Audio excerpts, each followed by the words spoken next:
Chicken అయిందా mummy? అయింది. ఇవాళ అయితే స్పెషల్ వచ్చేసి చికెన్ కర్రీ రెడీ అయిపోయింది. చూసారా ఎంత ఎమ్మీగా ఉందో, చూస్తుంటేనే నోరు ఊరిపోతుంది కదా. లివర్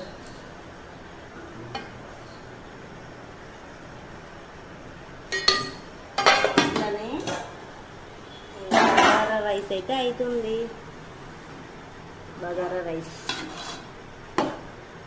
మా చిన్నోడైతే బగారా రైస్ చేయమన్నాడు. నేను మామూలు రైస్ ఇస్తానంటే వద్దు మమ్మీ ఇలా బగారా రైస్ చేయమని చెప్పిండు. ఇందులోకి అయితే మనం కొంచెం ఫుడ్ కలర్ అయితే వేసుకుంటే కొంచెం మంచిగా కనబడుతుంది.